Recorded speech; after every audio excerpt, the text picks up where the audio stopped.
Perrotinha, o Marcão acabou de falar da questão do número de gols. Eu fui até olhar, Marcão, o pessoal do chat me ajudou aqui. O Pedro tem 6 no Brasileirão e o Gabigol tem 5. Então é um gol só de diferença. Passou Nem agora, então. parece. Passou agora. Passou no jogo de hoje.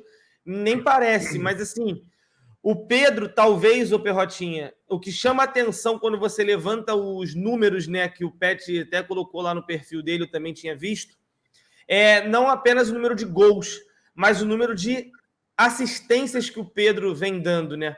Hoje o Pedro deixou uma bola para o Arrascaeta num contra-ataque do Flamengo 4-2, que infelizmente o Arrasca acaba sendo telegrafado, né? E você muito bem, Nadal, apontou isso. Mas o Pedro está sendo muito coletivo. E a gente cobrava muito dele isso recentemente. Por quê? É óbvio, um jogador que às vezes não tem muitas oportunidades, toda chance que tiver ele vai querer fazer. Mas quando tem uma sequência, e naquela entrevista ele usa muito essa palavra, sequência, sequência, sequência, tudo muda para um jogador, né, cara? Impressionante.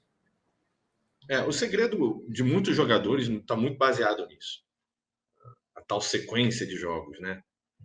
Isso traz ao jogador uma segurança e um entrosamento que ele precisa para que ele consiga produzir aquilo que é esperado, é a expectativa de todo mundo.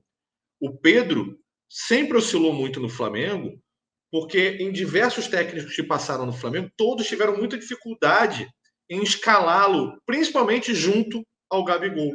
Sempre era impossível, não dá, não completa, não se completam, não se acham em campo. O meio de campo não dá para jogar em função de um e de outro. E o Dorival, cara, eu falei isso, já falo isso faz algum tempo, né? O Dorival vem dando um tapa na cara de todo mundo com relação a esse assunto. E o Pedro, com essa tal sequência de jogos, adquiriu um entrosamento com o time do Flamengo, e de tanto servir quanto ser servido, para que o Flamengo consiga achar o caminho das vitórias de novo. O Pedro cresceu justamente e juntamente com o time do Flamengo pós Paulo Souza. É inacreditável, mas é puramente verdade. E se vocês lembrarem, assim, a gente está falando agora do mês de julho, mas vamos sair do mês de julho e vamos para o mês de junho.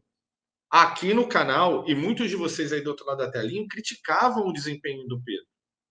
E achavam, olha, era notícia, né, que o Pedro poderia ser negociado, e óbvio, a gente não aceitaria de maneira alguma que fosse negociado com um rival direto. Era uma estupidez até, né? Mas já se via como possível, inclusive, moeda de troca, na janela que está se abrindo agora, que o Pedro pudesse ser usado para, quem sabe, contratar um novo Arrascaeta, um novo meio de campo, um novo lateral direito muito bom, um ótimo volante e etc. Muitos discutiam sobre isso. Hoje é quase que indiscutível. O Pedro hoje, se não é o principal jogador, é um dos principais jogadores também desse elenco do Flamengo. E com toda a justiça. E tomara que continue. E tomara que o Dorival continue conseguindo achar espaço para todo mundo. Que consiga cada vez mais dificultar a vida do adversário em não entender exatamente como o Flamengo vai jogar, seja com o Pedro, seja sem o Pedro, seja com o Gabigol, seja sem o Gabigol, com o Cebolinha, sem o Cebolinha, né? Como é que vai ser esse Flamengo? E olha que a gente ainda tem aí jogadores que poderão vir, né? Quem sabe a chegada de um Oscar, quem sabe a chegada do Varela, do sumido Varela, né? Quem sabe a chegada de outros jogadores que podem vir também. A gente não sabe quem será contratado nessa janela. Isso pode ser muito bom para o Dorival e tomara que isso tudo dê muito certo, principalmente com o Pedro. Marcão, aquela conta que você estava tentando fazer, né, da minutagem para o Pedro participar de um gol, são 41 minutos para participar de um gol. Vale lembrar que ele não completa todos os jogos, né? Então tem aí uma conta bem diferente, mas é absurdo. 41 minutos, cara, todo tempo o Pedro faz alguma coisa para ser um gol do Flamengo. Ou marca ou dá uma assistência, pô. Se a gente for ver isso aí, ele sai com um gol e uma assistência todo jogo. Ou 2 gols, entendeu? Tudo bem, o jogo do Tolima ajuda muito, né? Que ele fez muito gol. Mas mesmo assim, cara, mesmo se você tirar esse jogo, retira esse jogo, mesmo assim é uma média muito boa. Mesmo assim é uma quantidade de participação em gol muito grande. Então, assim, é a melhor fase do Pedro, eu acho, no Flamengo desde quando ele chegou. Não sei se sei lá, 2020 ele teve uma fase boa também, inclusive quando o Gabigol se machuca, né? Ele consegue ter uma sequência boa. Eu não lembro também. se ele era machucado do Gabigol ou era seleção. Eu acho que foi seleção, Marcão. Voltou machucado, ou se machucou e depois foi para a seleção, alguma coisa assim. Ele ficou um tempo fora, e aí o Pedro também conseguiu render bastante.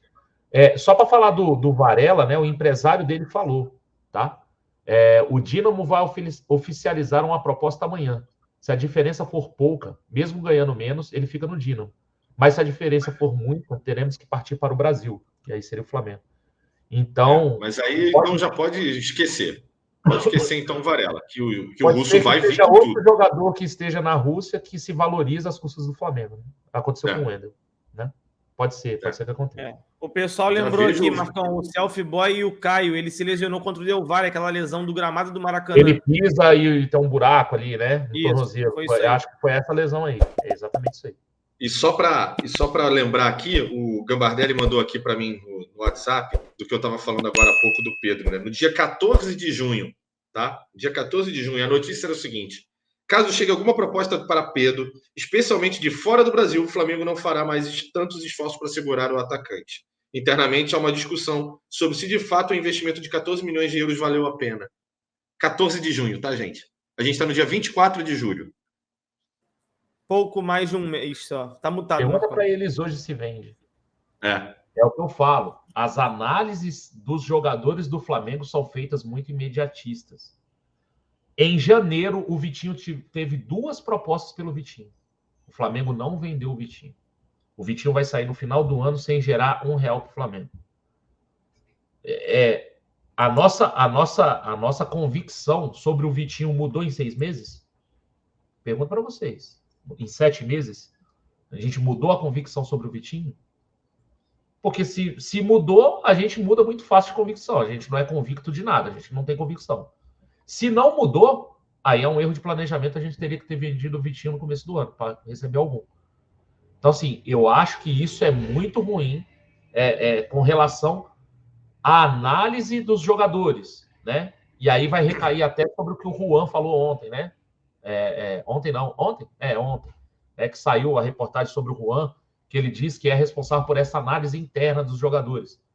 Se a gente está oscilando tanto com relação ao que a gente acha sobre um jogador, eu acho que tem muita coisa errada.